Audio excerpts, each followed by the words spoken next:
آج موسم کافی خراب تھا، اس وجہ سے مجھے مسجد میں ہی کافی وقت لگ گیا۔ لیکن جیسے ہی میں مسجد سے باہر نکلا، باہر ساری گلی کیچڑ سے بھری ہوئی تھی اور گزرنے کے لیے راستہ نہیں تھا۔ میں کیچڑ سے بچتا بچاتا گھر کی طرف رواں دواں تھا اور سوچ رہا تھا آج تو موسم بالکل صاف تھا، پھر کیسے اتنی تیز بارش ہو گئی جو گھنٹوں جاری رہی۔ نہ جانے اللہ کی رحمت کو کیسے اتنا جوش آ گیا کہ اس نے منٹوں میں جل تھل کر دیا۔ میں ان سب کے بارے میں سوچتا ہوا چل رہا تھا کہ اچانک میرے سامنے ایک کالی چادر میں لپٹی ایک عورت آ گئی۔ میں اس وقت اپنے سامنے کسی کو توقع نہیں کر رہا تھا، اس لیے میں ڈر گیا اور پیچھے ہٹ گیا۔ مجھے دیکھ کر وہ عورت کہنے لگی، مولوی صاحب میرے بچے کے کان میں اذان دے، کوئی اس کے کان میں اذان نہیں دے رہا۔ میں نے حیرت سے اس کی بات سنی اور اچنبھے سے اس سے پوچھا، ایسا کیوں کوئی تمہارے بچے کے کان میں اذان نہیں دے رہا؟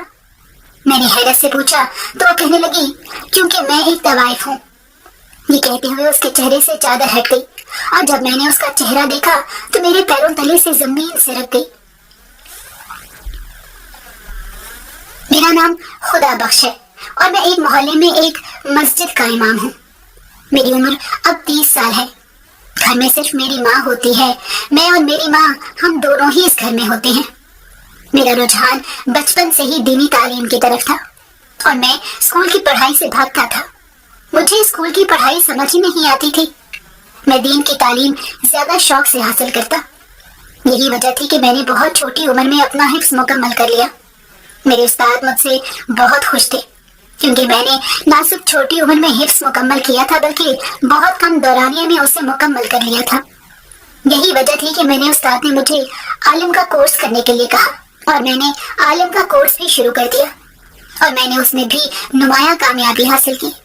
اور جس دن میں عالم بن کر لوٹا میری ماں بہت خوش ہوئی، اس نے سارے محلے میں مٹھائی بانٹی۔ ایسا پہلی بار ہوا تھا کہ ہمارے خاندان میں کوئی عالم بنا ہو، جبکہ ہمارے خاندان میں تو دور دور تک کسی کا دینی تعلیم سے واسطہ ہی نہیں تھا۔ میری ماں ہمیشہ سب سے یہی کہتی کہ خدا بخش نے تو میری دنیا بھی سنوار دی اور آخرت بھی سنوار دی۔ اس نے اسی دنیا کے ہوتے ہوئے اللہ کے علم کو ترجیح دی اور آج عالم بن بیٹھا۔ میں ویسے تو عالم بن چکا تھا، لیکن پھر بھی میں نے علاقے میں اپنی مسجد کی بنیاد رکھی اور جلد ہی ایک مسجد بنانے میں کامیاب ہو گیا۔ میں اس مسجد میں اذان دیتا تھا، 5 وقت کی جماعت کرواتا تھا اور ساتھ ہی ساتھ صبح اور شام بچوں کو دینی تعلیم دیتا تھا۔ محلے کے لوگ پہلے ہی مجھے جانتے تھے۔ اب مسجد میں جب آتے تو نماز کے بعد کافی دیر بیٹھے ہم محلے کے مسئلے مسائل پر گفتگو کرتے۔ اس کے علاوہ اگر محلے میں کسی کو کسی سے مسئلہ ہوتا تو اسے پھر دور کرنے کی کوشش کی جاتی۔ ہمارا ایک اچھا اور مضبوط نظام چل رہا تھا۔ میں اس سارے نظام سے بہت خوش تھا۔ میں فجر کے وقت وہاں پر چلا جاتا، نماز وغیرہ کی ادائیگی سے فارغ ہو کر مسجد کی صفائی کرتا۔ تب تک میرے پاس محلے کے بچے پڑھنے کے لیے آ جاتے اور میں ان کو پڑھا کر پھر 7 بجے گھر واپس چلا جاتا۔ اس وقت میری اماں میرے انتظار میں بیٹھی ہوتی تھی۔ میں اماں کے ساتھ ناشتہ کرتا اور کچھ دیر آرام کرتا، پھر 10 ساڑھے 10 بجے دوبارہ مسجد آ جاتا۔ وہاں پر آ کر اپنے قرآن پاک کی دہرائی کرتا اور تب تک ظہر کا وقت ہو جاتا۔ ظہر کے وقت اذان دے کر جماعت کرواتا اور پھر 1 گھنٹہ مسجد میں ہی آرام کرتا۔ اس کے بعد عصر کا وقت ہو جاتا۔ عصر کے بعد اکثر لوگ میرے پاس بیٹھے رہتے اور مغرب پڑھ کر ہی گھر جاتے۔ عصر سے مغرب کے دوران محلے کے بچے دوبارہ سپارہ پڑھنے کے لیے آ جاتے۔ میں فردن ان کا سبق سنتا اور انہیں اگلا سبق دے دیتا۔ اس کے بعد عشاء کی جماعت کروا کر مسجد کی صفائی کر کے میں گھر واپس آ جاتا، جہاں اماں میرا انتظار کر رہی ہوتی۔ ہم کھانا کھاتے اور دونوں ادھر ادھر کی باتیں کر کے اپنے اپنے بستر کی راہ لیتے۔ سیدھی سادھی میری زندگی گزر رہی تھی کہ اچانک اماں کو میری شادی کی سوچ گئی۔ اماں کہنے لگی، خدا بخش اب تیری عمر ہو گئی ہے، اب تو اپنا گھر بسا لے اور مجھے بھی اپنی اولاد کی خوشیاں دیکھنے کا موقع دے۔ اماں نے بڑے شوق اور محبت سے کہا، لیکن میں نے اماں سے یہی کہا، اماں مجھے ابھی شادی نہیں کرنی، کچھ وقت مجھے ابھی مسجد کو دینا ہے، مجھے ابھی اپنی کتاب لکھنی ہے، اس کے بعد ہی میں شادی کی طرف دھیان دوں گا۔ ابھی تو بھی ایسا مت سوچ اور بہو کے بغیر جو تیرے 4 دن سکون سے گزرتے ہیں انہیں گزار لے۔ میں نے شرارتاً اماں کو کہا تو اماں ہنس دی اور کہنے لگی، نہیں خدا بخش، نہ جانے کس وقت میرا بلاوا آ جائے، اور میں تجھے اس طرح اکیلے نہیں چھوڑ کر جا سکتی. تو اپنا گھر بسا لے اور مجھے میرے پوتے پوتیوں کے منہ دکھا دے تو میں سکون سے مر سکوں گی. اماں نے مجھے جذباتی طور پر بلیک میل کر دیا. میں نے اس وقت پسپائی اختیار کر لی اور اماں سے کہہ دیا ٹھیک ہے اماں جیسے تیری مرضی. دیکھ لی کوئی اچھی اور دیندار لڑکی جو مجھے اور تجھے اور اس گھر کو بنا سنوار کر اور جوڑ کر رکھے. میں نے بہانے سے اماں کو اپنی پسند کا معیار بتا دیا. اماں تو اسی میں بہت خوش ہو گئی کہ میں نے شادی کے لیے ہاں کر دی ہے. اسی لیے وہ روز ہی کوئی نہ کوئی لڑکی دیکھنے نکل جاتی. مجھے اماں کی اس نئی سرگرمی سے کوئی اعتراض تو نہیں تھا. اعتراض صرف اس بات سے تھا کہ اماں لڑکیاں مسترد کر دیتی جبکہ لڑکیاں تو ساری ایک جیسی ہوتی ہیں. میں نے تو اماں سے خوبصورتی کی شرط رکھی ہی نہیں تھی. مجھے تو بس دیندار اور گھر کو جوڑ کر رکھنے والی لڑکی چاہیے تھی. لیکن نہ جانے اماں کیا دیکھ رہی تھی. لیکن یہ تھا کہ اس دن کے بعد اماں نے میری شادی کی بات نہیں کی. اب اماں کو جب تک کوئی لڑکی پسند نہ آتی تب تک تو اماں نے خاموشی ہی اختیار کرنی تھی. لیکن مجھے پتا تھا جیسے ہی اماں کو کوئی لڑکی پسند آئے گی تو وہ میرے پیچھے ہاتھ دھو کر پڑ جائیں گی اور مجھے شادی کے لیے مجبور کریں گی. میں تب تک سکون سے اپنی کتاب لکھ رہا تھا. یہ کتاب میں قرآن پاک میں ہوئے معجزے اور اہم واقعات کے اوپر لکھ رہا تھا. یہ کتاب میری زندگی کی بہت اہم کتاب تھی. اس کے اندر میں اپنے علم کا ایک بڑا حصہ نچوڑ کر ڈال رہا تھا. اس لیے میں اس کے ایک ایک لفظ پر توجہ دے رہا تھا جس کے لیے مجھے مکمل یکسوئی اور ذہنی سکون کی ضرورت تھی. اسی لیے میں ابھی شادی سے بھاگ رہا تھا لیکن ماں کی محبت کے آگے مجبور ہو گیا. خدا خدا کر کے 3 ماہ کے بعد کہیں جا کر اماں کو ایک لڑکی پسند آئی. اماں نے کہا میں نے ہر طرح سے اس لڑکی کو اور اس کے خاندان کو پرکھ لیا ہے. لڑکی بہت خوبصورت ہے, دیندار ہے اور باحیا ہے. مجھے امید ہے کہ تم دونوں کا جوڑ بہت اچھا رہے گا. لڑکی کا نام صوبیہ تھا. اماں کی پسند کے اوپر میں نے سر جھکا دیا. اماں نے لڑکی کے ہاتھ پر شگن رکھ دیا اور یوں ایک غیر رسمی سی منگنی انجام پا گئی. اس کے بعد وہ لوگ بھی آئے, مجھے پسند کر گئے اور شگن کے طور پر چند پیسے رکھ گئے. اتنے میں ہی اماں بہت خوش تھی کہ ایک دن میں نے جھجکتے ہوئے اماں سے کہا اماں تم نے تو مجھے لڑکی کی تصویر بھی نہیں دکھائی. ایسا تھوڑی ہوتا ہے. شرع میں بھی اس چیز کا حکم ہے کہ لڑکا اور لڑکی شادی سے پہلے ایک بار مل کر اپنی زندگی کا فیصلہ کر سکتے ہیں. لیکن تو نے تو مجھے اس لڑکی کی تصویر تک نہیں دکھائی. تو اماں کہنے لگی مجھے لگا کہ تو دیکھنا نہیں چاہے گا اس لیے میں نے تجھ سے تصویر کی کوئی بات ہی نہیں کی. تصویر تو میرے پاس پڑی ہے, میں تجھے ابھی دکھا دیتی ہوں. اس میں ایسی کون سی بات ہے. اماں خوشی خوشی اندر سے جا کر تصویر نکال لائی. لیکن مجھے اماں کے سامنے جھجک محسوس ہو رہی تھی اسی لیے میں نے تصویر پکڑی نہیں اور اماں سے کہا اماں اندر میز پر رکھ دو, میں بعد میں دیکھ لوں گا. اماں نے بھی میری جھجک محسوس کر لی تھی اسی لیے اس لڑکی کی تصویر کو اندر میز پر رکھ دیا. اب میرے دل میں بار بار اس لڑکی کا چہرہ بن رہا تھا. نہ جانے اس کا ناک کیسا ہوگا, آنکھیں کیسی ہوں گی, اس کا چہرہ کیسا ہوگا. میں یہی سوچ رہا تھا. جیسے ہی اماں اپنے کاموں میں مصروف ہوئی میں چپکے سے اٹھ گیا اور جا کر اس لڑکی کی تصویر کو دیکھا. دھڑکتے دل کے ساتھ کانپتے ہاتھوں سے میں نے جب اس تصویر کو پکڑا تو مجھے اندازہ نہیں تھا کہ وہ اتنی خوبصورت ہوگی کہ پہلی نظر میں میرے دل میں کھپ جائے گی. اور ایسا ہی ہوا. صوبیہ پہلی ہی نظر میں مجھے اتنی اچھی لگی کہ میرا دل کرے اس چینی گڑیا کو سنبھال کر رکھ لوں. میں نے خوشی اور اطمینان سے تصویر کو رکھا. مجھے ایک بات کا اطمینان تھا کہ صوبیہ اب میری ہے اور وہ کہیں نہیں جانے والی. اماں نے اچانک مجھے کھانے کے لیے آواز دے دی تو میں گھبرا کر تصویر رکھ کے باہر آ گیا اور ہاتھ منہ دھو کر چارپائی پر بیٹھ گیا. اماں اپنا اور میرا کھانا وہیں پر لے کر آ گئی اور شرارت سے مجھے دیکھ کر کہنے لگی کیوں خدا بخش, کیسی لگی ہماری صوبیہ. اماں کی شرارت محسوس کر کے میں نے سر جھکا لیا اور شرما دیا. تو اماں ہنسنے لگی, کہنے لگی یہ بہت شرمیلا ہے, تو میرا بچہ بہت سیدھا سادہ ہے اور صوبیہ بھی بہت اچھی ہے, تم دونوں کا جوڑ بہت اچھا رہے گا. اماں نے محبت سے کہتے ہوئے کھانا شروع کر دیا تو میرا بھی دھیان کھانے کی طرف ہوا. لیکن بار بار میری آنکھوں میں صوبیہ کا چہرہ آ رہا تھا اور مجھے بار بار اس کا خیال آ رہا تھا. جب تک تصویر نہیں دیکھی تھی تب تک تو صرف ایک شبیہ تھی, لیکن جیسے ہی تصویر دیکھ لی اب وہ ایک مکمل روپ ڈھال چکی تھی اور ذہن سے اس کا چہرہ ہٹ ہی نہیں رہا تھا. مجھے اپنے شیطانی خیالات پر خود بھی شرمندگی ہو رہی تھی اور میں بار بار لاحول پڑھ رہا تھا.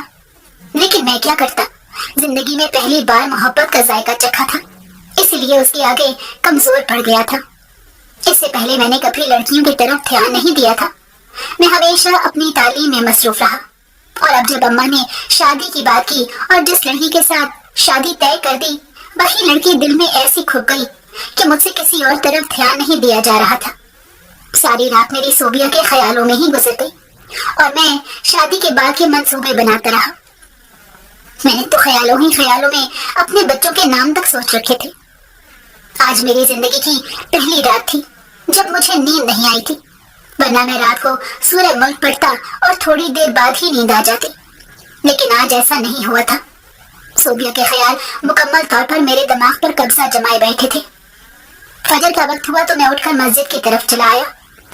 आते आते अम्मा को कह के आया था कि नमाज के लिए उठ जाओ।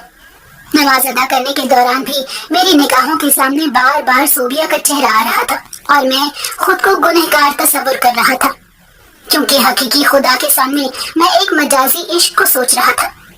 मुझे खुद से शर्म आने लगी थी और फिर सारा दिन ऐसी सोच विचार में गुजर गया।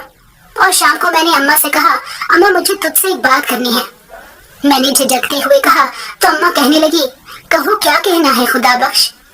तो मैंने थूक निकलते हुए अम्मा से कहा, मुझे शादी करनी है और जल्द करनी है। आप सोबिया के घर वालों से तारीख ले लो। ये कहकर मैं वहां रुका नहीं और उठकर अपने कमरे में आ गया। मुझे पता है कि अम्मा मेरी बात मुस्कुरा रही होंगी, और फिर वही हुआ। अम्मा उसी दिन सोबिया के घर चली गई और उनके घर वालों से शादी की बात की। सोबिया के घर वालों ने रस्मन सोचने का वक्त मांगा और फिर 1 माह बाद की तारीख तय कर दी। मैं बहुत खुश था, क्योंकि जिसे मैं ख्याल ही ख्याल में अपने दिल में बसा बैठा था, अब जल्द ही वो मेरे घर में होगी। अम्मा ने बहू के लिए शादी की तैयारियां शुरू कर दी। रोज नए नए लिबास निकालती, बहू के लिए छोटी मोटी कितनी चीजें खरीद चुके थे, और मैं अम्मा की तैयारी देखकर खुश होता रहता। मुझे उन चीजों का पता नहीं था, लेकिन मैं सोबिया के लिए लाई गई हर चीज बहुत शौक से देखता। अम्मा ने शादी से 1 हफ्ता पहले ही घर में ढोलक रख ली थी। अम्मा का ख्याल था कि खूब रौनक लगाऊंगी और खूब धूमधाम से शादी करूंगी, क्योंकि मैं अम्मा का एक ही तो बेटा था, मेरे अलावा कोई औलाद ही नहीं थी। इसलिए अम्मा ने अपनी सारी खुशियां मेरे ऊपर ही तो पूरी करनी थी। शाम को रोज लड़कियां आ जाती और घर में खूब रौनक लगाती। मैं अपने कमरे में बैठकर खुश होता रहता और अम्मा उन सबके बीच नाच रही होती और गा रही होती। शादी से 1 दिन पहले हम सब ने मिलकर मेरी मेहंदी की रस्म अदा की। सारी लड़कियों ने मुझे खूब मेहंदी लगाई, तेल लगाया और अम्मा ने जी भरकर अपने अरमान पूरे किए। मैं उन दिनों बहुत खुश था। सोबिया का मासूम चेहरा निगाहों के सामने था और अब बस 1 दिन की बात थी। अगले दिन उसको वैसे ही रुखसत होकर मेरे घर आ जाना था। बारात वाले दिन सुबह से ही घर में हलचल सी मची हुई थी। सारे रिश्तेदार अपनी अपनी तैयारियों में मसरूफ थे और मैं सादा सा शलवार कमीज और वेस्ट कोट पहनकर तैयार हुआ था। मैंने सबको पहले ही कह दिया था कि बारात पूरे टाइम पर जाएगी, कोई भी लेट ना हो, इसीलिए सब तैयार हो गए और वक्त से बारात घर से निकल आई। सिर्फ आधे घंटे का ही तो रास्ता था। हम जैसे ही शादी हॉल में पहुंचे तो हमारा इस्तकबाल शानदार तरीके से किया गया। काफी देर ढोल बजता रहा, शहनाई गूंजती रही और फिर मुझे अंदर लाकर स्टेज पर बैठा दिया गया। मैं ख्वामख्वाह ही मुस्कुरा रहा था, हंस रहा था। अभी तक निकाह की रस्म नहीं हुई थी। मौलवी साहब भी बैठे हुए थे और कुछ ही देर बाद अचानक शादी का माहौल तब्दील हो गया। सोबिया के घर वालों के चेहरों पर कुछ परेशानी सी नजर आ रही थी। मैंने अपने कजन को बुलाकर कहा कि जरा अम्मा को बुला के लाओ, तो वो अम्मा को लेकर आया। तो उस वक्त अम्मा भी बहुत परेशान थी। मैंने अम्मा से पूछा तो अम्मा ने डरते हुए जो खबर मुझे सुनाई, उसने तो मुझे मेरी नजरों में ही गिरा दिया। अम्मा ने कहा कि सोबिया तैयार होने के लिए पार्लर गई थी, लेकिन वहां से कहीं और चली गई है। न जाने वो किधर गई है, किसी को उसके बारे में कुछ पता नहीं, इसीलिए सारे परेशान हैं। अम्मा की ये बात सुनकर मुझे अपनी जात बहुत बेवकूफ लगी। अपना आप एक तिनके से भी हल्का लगा और मैं उसी वक्त वहां से चला आया। अम्मा मुझे पीछे से आवाज देती रह गई, लेकिन मैं नहीं रुका। मेरा दिल उस वक्त बहुत ज्यादा रोने को चाह रहा था और मैं नहर के किनारे आ गया और वहां दिल खोल कर रोया। सोबिया ने मेरे साथ ये अच्छा नहीं किया था, मुझे उसका बहुत दुख था। अगर वो शादी के लिए तैयार नहीं थी तो इनकार करती, अगर उसके घर वाले जबरदस्ती कर रहे थे तो वो मुझसे बात करती, लेकिन इस तरह मेरी जात का तमाशा बनाकर न जाती। मुझे इस बात से बहुत दुख हुआ था और मेरी जात का एतमाद जैसे खत्म होकर रह गया था। मैं अब बहुत गुमसुम रहने लगा था। जब से मेरी शादी टूटी थी मैं लोगों से मिलने से घबराता था। मस्जिद में भी अब नहीं जाता था, बल्कि मेरा शागिर्द ही अजान देता और जमात करवाता था। माँ मुझे हौसला देती, हिम्मत बंधाती, लेकिन मैं नहीं बदला। कितने महीने में इसी तरह रहा। तकरीबन चंद माह बाद फिर मैंने आहिस्ता आहिस्ता लोगों का सामना शुरू किया। अब मैं आसान भी देता और मस्जिद में बच्चों को सिपारा भी पढ़ाता था। अब मैं वापस अपनी रूटीन पर आ रहा था, लेकिन फिर भी मैं अभी लोगों से बात करते हुए झिझकता था। उनका सामना करते घबरा जाता कि उन्हीं दिनों में हमारे मोहल्ले में एक तवाइफ आकर आबाद हुई। मस्जिद में लोग अक्सर उसके बारे में बात करने लगे और कहने लगे कि उसे यहाँ से निकाल देना चाहिए, वरना यहाँ का माहौल खराब हो जाएगा। बच्चे और बच्चियां उससे क्या सीखेंगी। सब लोग उसी बात के हक में थे और मुझे कहते थे कि एक बार उस तवाइफ को बुलाकर उससे बात कर ली जाए, लेकिन मैं अभी तक इस मामले में नहीं पड़ा था और ना ही मैंने उस तवाइफ का चेहरा देखा था।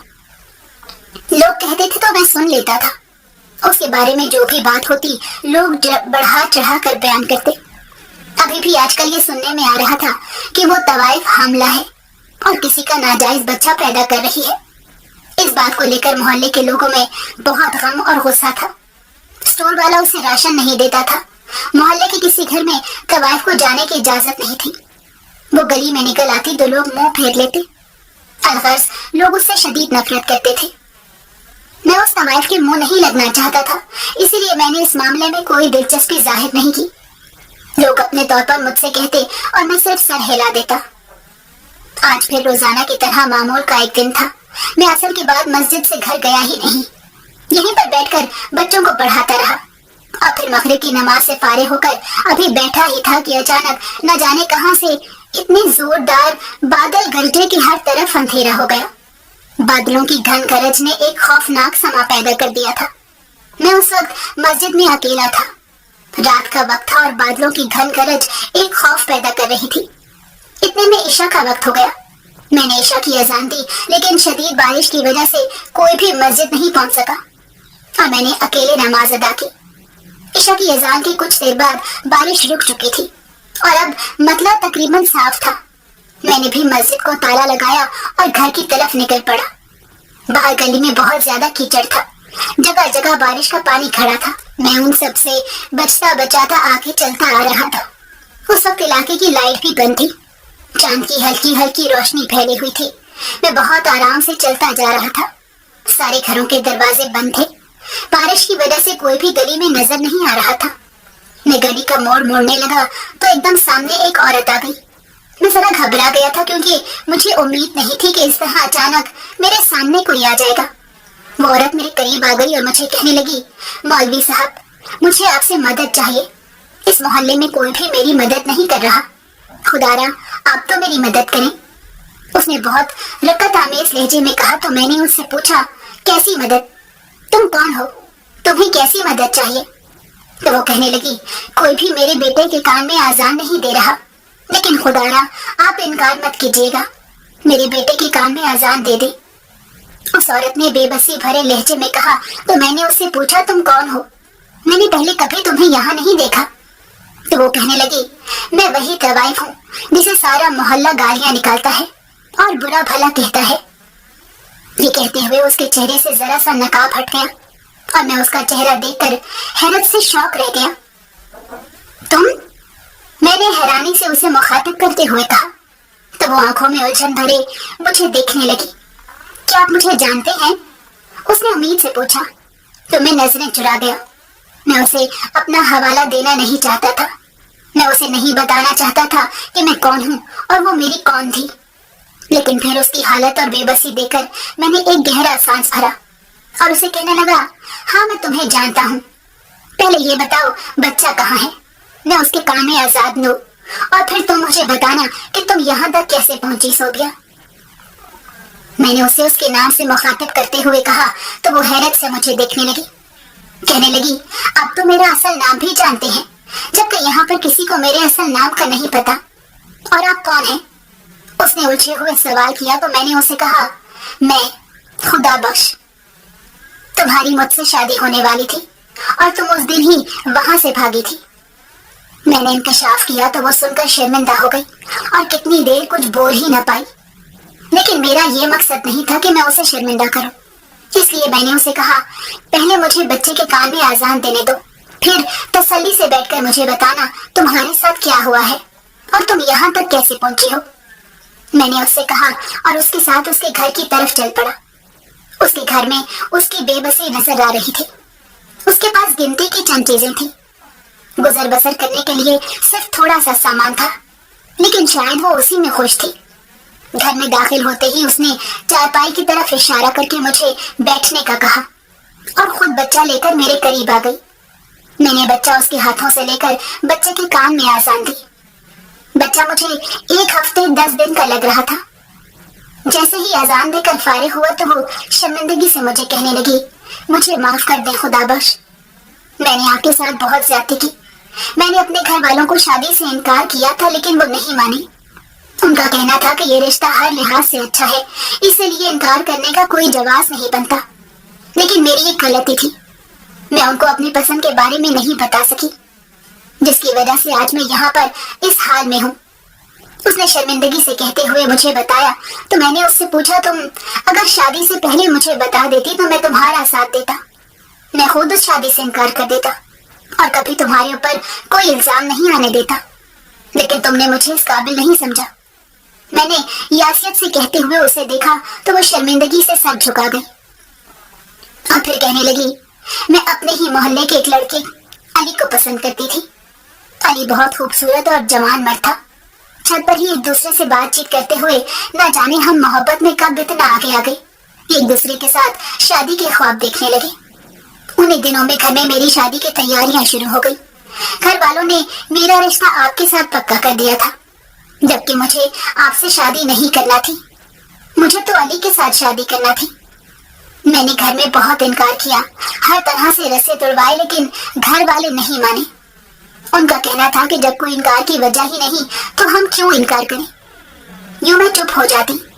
मैंने अली को बहुत कहा कि अपने घर वालों को भेजो, मैं तुम्हारा साथ दूंगी और उसी तारीख पर हम शादी कर लेंगे। लेकिन उसके घर वाले अभी उसकी शादी ही नहीं करना चाहते थे, क्योंकि उससे पहले उसकी 2 बड़ी बहनें भी बैठी हुई थी। जब उनकी शादी होती तभी अली की बारी आनी थी।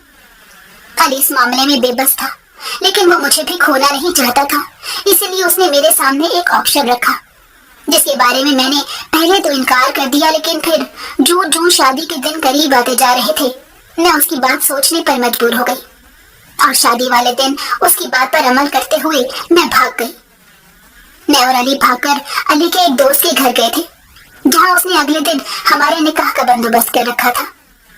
अली के घर वालों को यही पता था कि हम दोनों शादीशुदा हैं और किसी दूसरे शहर से आए हैं, इसीलिए हमें एक ही कमरा सोने के लिए दे दिया गया।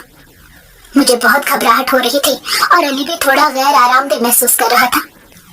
हम पहले तो एक दूसरे के साथ बातें करते रहे और अपने अपने घर वालों की परेशानी के बारे में सोच रहे थे कि न जाने हमारे भाग के आने के बाद उन्होंने क्या किया होगा। लेकिन फिर न जाने कैसे गैर महसूस अंदाज में हम एक दूसरे के इतना करीब आ गए कि फिर अलग होना मुश्किल हो गया। और यूं मैं इन मोहब्बत की लय में बह गई और अपना सब कुछ गंवा बैठी। और जब मुझे इस बात का एहसास हुआ तो मुझे बहुत शर्मिंदगी थी। मैं खुद से नजरें मिलाने के काबिल नहीं रही थी। अली भी शर्मिंदा शर्मिंदा सा बैठा हुआ था, लेकिन फिर मैंने ये सोचकर खुद को तसल्ली दे दी कि सुबह तो हमारा निकाह हो ही जाएगा और फिर उस रात के बारे में तो किसी को पता भी नहीं चलेगा। अगले दिन नाश्ते के बाद अली कहने लगा कि हमारे निकाह का बंदोबस्त हो गया है, चलो वहां चलें, तैयारी कर लो। मैं फौरन उठी और अपना बैग पकड़ा और अली के साथ जाने को तैयार हो गई। अली न जाने मुझे कहाँ लेकर जा रहा था, और जब मैंने उससे पूछा तो वो कहने लगा कि इस इलाके में जावेद का एक दोस्त रहता है, उसी के घर पर हमारे निकाह का बंदोबस्त हुआ है। मैंने अली की बात पर यकीन कर लिया और उस घर में चली गई। अली ने वहां पर मुझे एक जगह बिठा दिया और खुद अंदर कमरे में चला गया। मैं वहां बैठकर घर का जायजा लेने लगी। घर तो अच्छा और खुला था, पुराने अंदाज में बना हुआ खूबसूरत घर था। मैं अली का इंतजार कर रही थी, कि इतने में एक औरत मेरे करीब आई और कहने लगी, अंदर आ जाओ, तुम्हें बाजी बुला रही है। मैंने उसकी इस बात पर उससे पूछा, कौन बाजी? तो वो कहने लगी, वही तुम्हें बताएंगी। लेकिन मैं अपनी जगह से नहीं उठी और उससे अली के बारे में पूछा तो मेरी बात सुनकर वो हंसने लगी और जोर जोर से कहे लगाते हुए कहने लगी, वो तो कब का चला गया, उसने तुम्हारे नोट खड़े कर दिए हैं और तुम्हें यहाँ पर बेच गया है। मैं सन्नाटे में रह गई। ये मेरे साथ क्या धोखा हो गया था। मैं रोने लगी, चिल्लाने लगी और वहां से भागने की कोशिश करने लगी, लेकिन उस वक्त मुझे पकड़कर अंदर बंद कर दिया गया। खाने पीने को कुछ नहीं दिया गया, बल्कि मुझे उस गंदे और गलीज काम के लिए उकसाया जाने लगा। लेकिन मैं किसी तौर पर भी नहीं मान रही थी। उन्हीं दिनों में 2 माह हो चुके थे मुझे यहाँ पर आए हुए, और यहाँ पर कोई एक लम्हा ऐसा नहीं गुजरा था जब मैंने अली को बद्दुआ न दी हो। और फिर मुझे खबर मिली कि मैं माँ बनने वाली हूँ। अली जाते जाते ये तौक मेरे गले में डाल गया। अब बाजी को बहुत गुस्सा था। उसे 9 माह और इंतजार करना पड़ेगा। वैसे तो मुझे कमरे में शिफ्ट कर दिया, लेकिन वो गाहे बगाहे मुझ पर गुस्सा करती रहती और कहती कि अपना बच्चा गिरा दो। लेकिन मैं इस बात के लिए तैयार नहीं थी। और फिर उसे भी एक आस लग गई थी कि शायद लड़की हो, और अगर लड़की हो गई तो वो उसे भी उस कोठे की जीनत बनाएगी। लेकिन मैं खुदा से यही दुआ करती कि लड़का ही हो। और फिर एक दिन जब बाजी की तबीयत बहुत खराब थी और सारी लड़कियां बाजी के सराहने बैठी हुई थी, बाजी को मुझ पर काफी हद तक एतबार हो गया था। लेकिन मैंने मौका गनीमत जाना और वहां से भाग निकली। मेरे पास कुछ पैसे थे और कुछ मैंने वहां से चुरा लिए। यहाँ पर आकर एक कमरा किराए पर ले लिया और रहने लगी। बस ये मेरी कहानी है। सोबिया ने अपनी दर्दनाक कहानी को चंद लम्हों में समेटकर मुझे सुना दिया। लेकिन मेरे दिल में अभी भी एक उलझन थी। वो ये कि इस मोहल्ले को कैसे पता चला कि सोबिया एक तवाइफ थी, और ये मैंने उससे पूछ भी लिया। तो वो कहने लगी, वहां पर आते जाते उसी मोहल्ले में से किसी मर्द ने मुझे वहां देख लिया था, और जब मैं यहाँ पर आई तो उसने ही इलाके में मशहूर कर दिया कि मैं एक तवाइफ हूँ। जबकि मैं कसम खाती हूँ कि अली के अलावा मुझे आज तक किसी ने नहीं छुआ। सोबिया ने अपनी पाकीज़गी की कसम खाई। मुझे सोबिया के साथ हुए धोखे का बहुत दुख था, और जिस तरह से वो इन हालात से लड़कर यहाँ तक पहुंची थी, मैं दिल से उसकी कदर करता था। उसे तसल्ली देता हुआ उठकर घर वापस आ गया। अम्मा मेरे इंतजार में अभी तक जाग रही थी, क्योंकि आज मुझे बहुत ज्यादा देर हो गई थी। इससे पहले कभी ऐसा नहीं हुआ था। अम्मा ने मुझसे पूछा भी, क्या बात है खुदा बख्श, तू बहुत परेशान लग रहा है और आज घर भी देर से आया है। अगर कोई मसला है तो मुझे बताओ। लेकिन मैं उस वक्त अम्मा को नहीं बता पाया। अगर मैं अम्मा को सोबिया के बारे में बता देता तो शायद वो मुझे उससे मिलने भी नहीं देती। यहाँ हर रोज मस्जिद से वापसी पर सोबिया के पास चला जाता और उसकी खैर खबर मालूम करता। जाते हुए मैं उसके लिए कुछ ना कुछ राशन वगैरह ले जाता। और फिर एक दिन मौका गनीमत जानकर मैंने अम्मा से सारी बात कह दी, और साथ ये भी कह दिया कि मुझे सोबिया से शादी करनी है। मैं उसे इस तरह बेआसरा और बेसहारा नहीं छोड़ सकता। मैं उससे मोहब्बत करता हूँ, और उसके अलावा मैं किसी को अपनी जिंदगी में जगह नहीं दे सकता। अम्मा पहले तो बहुत नाराज हुई, गुस्सा किया और कहने लगी, तुम भूल गए हो कि उस लड़की ने तुम्हारे साथ क्या किया था। इस तरह तुम्हें सारे मुआशरे के सामने जलील करके रख दिया, और अब वो फिर तुम्हारी जिंदगी में लौट आई है। मैं ऐसा हरगिज नहीं होने दूंगी। अम्मा ने साफ साफ इनकार कर दिया, लेकिन मैं अपनी बात पर डटा रहा। अम्मा ने मेरे लिए लड़कियां देखनी शुरू की और मैं हर लड़की के लिए इनकार कर देता था। आखिरकार 1 साल और गुजर गया। सोबिया का बेटा अब 1.25 साल का हो चुका था, और फिर एक दिन मैंने अम्मा के घुटनों में बैठकर अम्मा से इल्तिजा की और कहा कि मेरा दिल बसने दे। जिस दिन से सोबिया गई है मेरा दिल उजड़ कर रह गया है। मैं दोबारा अपने दिल को आबाद करना चाहता हूँ। मुझे इतना तो हक दे दे। मेरी बेबसी महसूस करके अम्मा ने हामी भर ली, और अगले ही दिन सोबिया के साथ मेरा निकाह सादगी से पढ़ा दिया गया। सोबिया वो वाहिद लड़की थी जो पहली ही नजर में मेरे दिल में खप गई थी। मैं जिंदगी भर उसे भूल नहीं सकता था। यही वजह थी कि मैंने उसे अपनाने में कोई झिझक महसूस नहीं की। हालांकि मुआशरे के लोगों ने बहुत एतराज किया, लेकिन फिर मेरी दलील और मोहब्बत के आगे सब हार मान गए, और सोबिया को भी मेरी मोहब्बत का यकीन आ गया। میں صوبیہ کے گھر والوں سے بھی رابطے کی کوشش کر رہا ہوں اور مجھے امید ہے کہ جلد ہی وہ بھی مان جائیں گے اور صوبیہ کو معاف کر دیں گے۔ صوبیہ اب ایک وفادار بیوی اور باحیا عورت ہے اور گھر پر رہ کر جس طرح سے وہ میری اور میری ماں کی اور گھر کی دیکھ بھال کرتی ہے، مجھے اپنے انتخاب پر فخر محسوس ہوتا ہے۔